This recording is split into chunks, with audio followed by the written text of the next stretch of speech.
Hey, this is Ryan Rockwell, founder of Grow Yoga Biz, and really excited for today because I have one of my favorites, Paula Robato, one of the first students in the Yoga Mastermind coaching program. She is a teacher of 13 years, an ERYT 500, trained in both Hatha and Kundalini. I think that's still amazing that you went straight out of the gate with the 500-hour teaching in both Hatha and Kundalini. Amazing. She's also been the owner for 6 years of Yoga for All in Thunder Bay, Ontario. Thank you, Paula. I appreciate you being here today. Thanks for having me. Yeah, so what I want to discuss is you have created a really, really unique situation with your yoga studio, one that I don't find very often. And I think it's probably something that's possible for a lot of yoga studio owners. They just haven't given this thought, is that you rent out your yoga studio to other yoga teachers when it's not being utilized. Yeah, that's right. And tell me kind of how that works. Like, what I mean by that is like, is it, well, what, first off, what gave you the idea to start doing this where you were renting out the space when you weren't using the studio? Well, prior to me actually having a physical yoga space, I was working out of different community centers, different halls and workplaces, and other different studios. So for me, I was all over the map and just driving around trying to figure out where I was supposed to be at a precise time.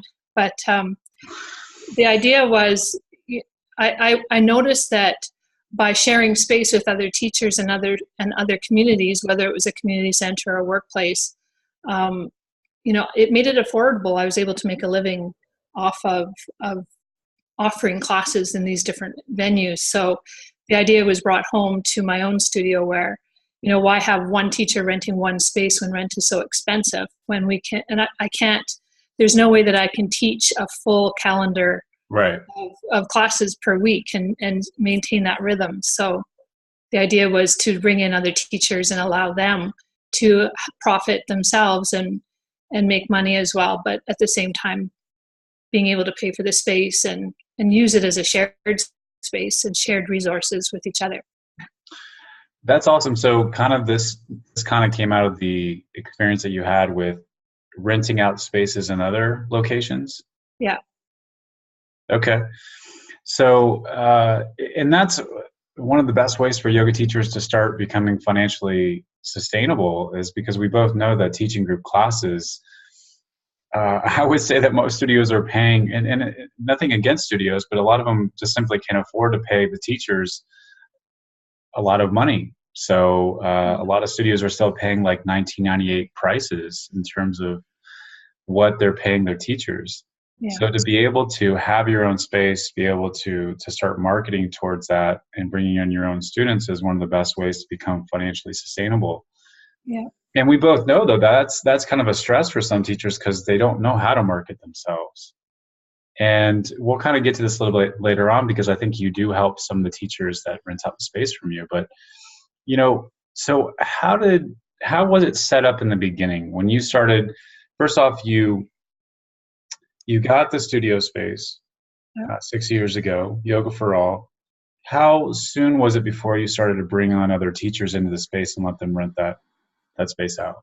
I would say probably within about 3 or 4 months, there were other teachers that were on board. So one of the teachers was doing a teacher training, so she needed big chunks of time, Okay. which was really helpful because then her rent was coming in was also helpful in making up the slower periods of time over the summer months. So that was a real bonus.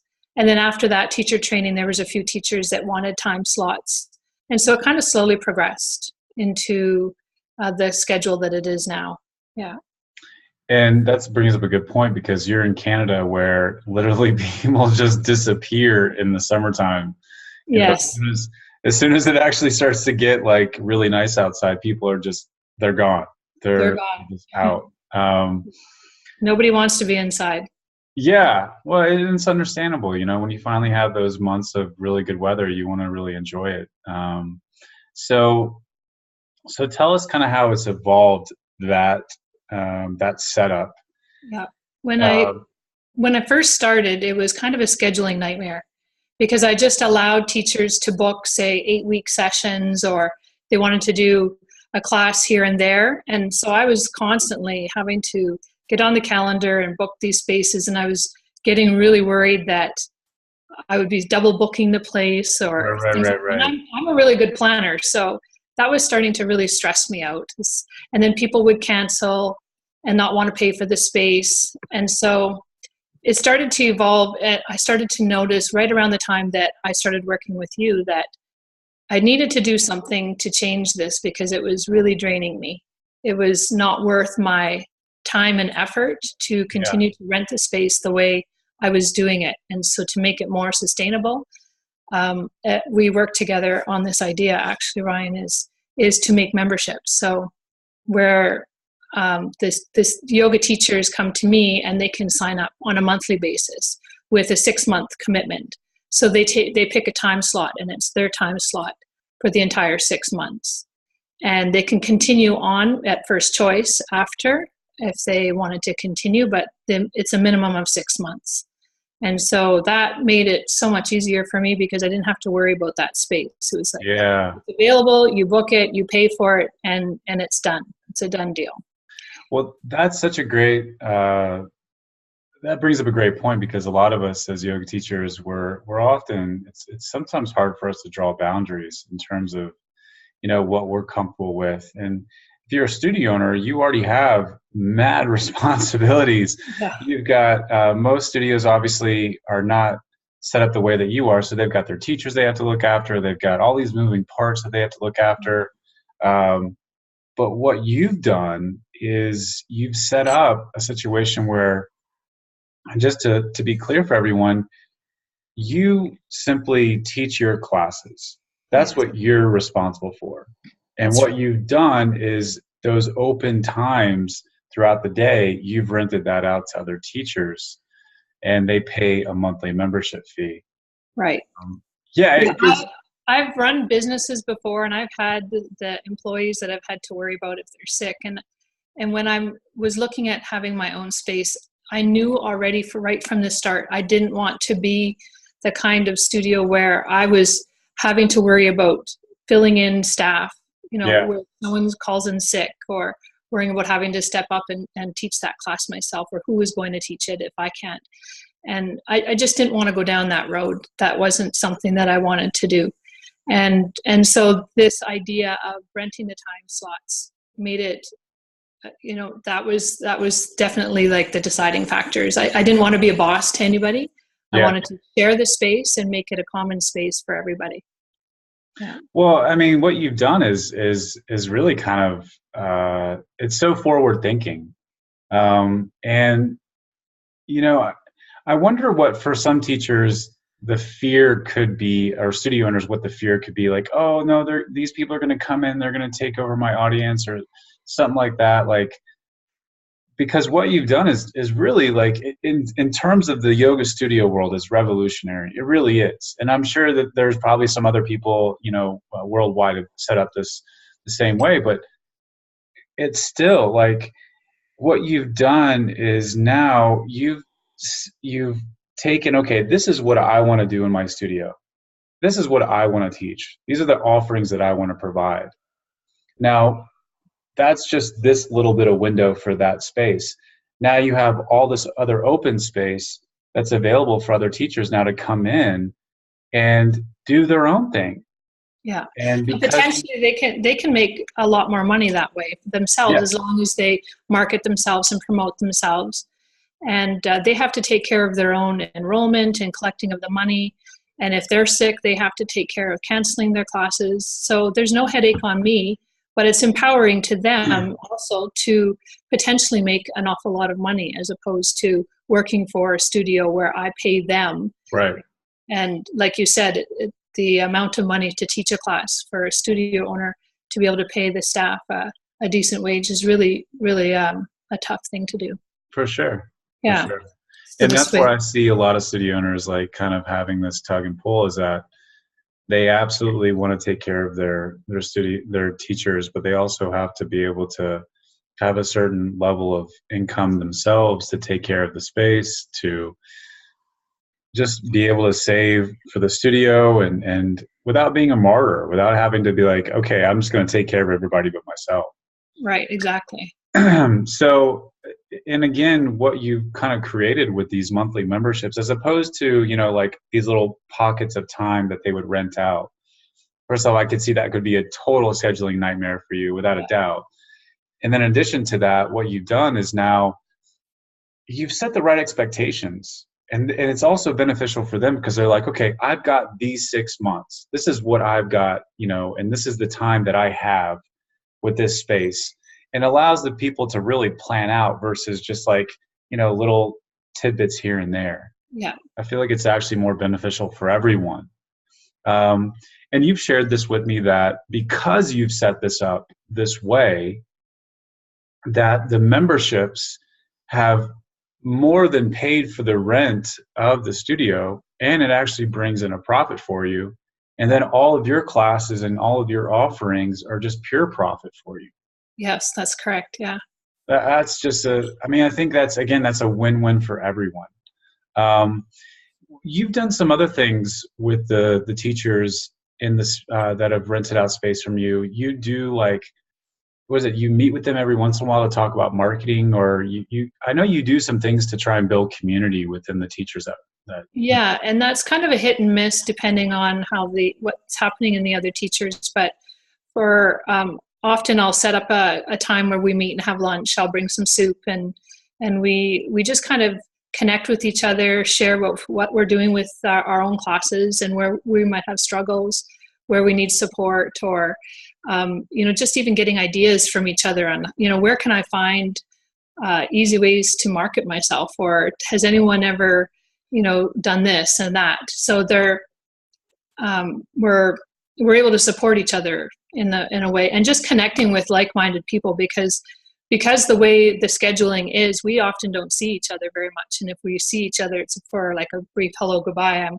and we're just passing each other in the hallway sort of thing. And this way we get to kind of meet, get to know each other better, and just enjoy speaking to other yoga teachers. Again, you've really created a beautiful setup there, and it kind of feels like it's a really kind of cool dynamic where you're kind of equals versus like the studio owner and the teachers working underneath them. It kind of just, I don't know, just intuitively it seems like it's kind of a different relationship, like that. It would feel differently. It'd feel more open versus like having to feel like I'm an employee for someone else. Yeah. And that's kind of the feel that I wanted to create, and having it as a shared space. People bring resources to this studio for everyone to use. So there might be bolsters from one teacher, and straps and blocks from another one, and people need things like sandbags or whatever for their classes. So they say, hey, I brought these in. If anyone wants to use them, go ahead and use them. So we're not all needing to buy the same supplies for all of our classes. Very cool. So how did just one of the last things I wanted to ask is like, how did you find teachers to start this relationship? Well, I didn't really have to look hard. I just put it on my website, and I basically told people about it. I just started sharing what I'm doing, and I did put it on Kijiji, which is kind of the Canadian version of, like the online flyer. Like Craigslist. Yeah, Craigslist, that's it. That there is a studio space, but most of the yoga teachers that have come and found me have been either through workshops or going to classes there themselves, and just connecting with me personally, knowing that I do this. I rent the time slots out. So. Yeah, I would imagine that actually, because those opportunities for a lot of teachers is kind of rare, that would get passed around quite a bit. I'd imagine you're never going to have an issue with having teachers in the space, because so many would love to have that opportunity. Yeah, there is a waiting list for the evenings. That's awesome. That's awesome. Well, thank you, Paula, for this quick talk. I mean, I think it's a very powerful opportunity for so many studio owners and teachers to maybe start, talking to other studio owners, like talking to studio owners about, hey, maybe you could try this out. Maybe this is an opportunity that you don't have so much responsibility on you. You can kind of take a little bit of the weight off your shoulders, because so many studio owners, they absolutely love yoga. They just want to grow a community. They just want to teach. Yeah. I mean, yeah, it's nice to have. They want to have some financial abundance. You have to keep the lights on, to take care of yourself. Absolutely, yeah. And the thing is that this is a way to build a community with other like-minded professionals, just like you said, of yoga teachers, that just to get to come in and share the space and grow their communities. And it's just everyone's helping each other. I think that's a beautiful situation. So yeah, thank you so much for talking today with us and kind of sharing all those different ideas. Yeah, you're welcome. Thanks for having me. All right. Well, we'll be talking very soon. Thank you so much, Paula. All right. Take care. Bye.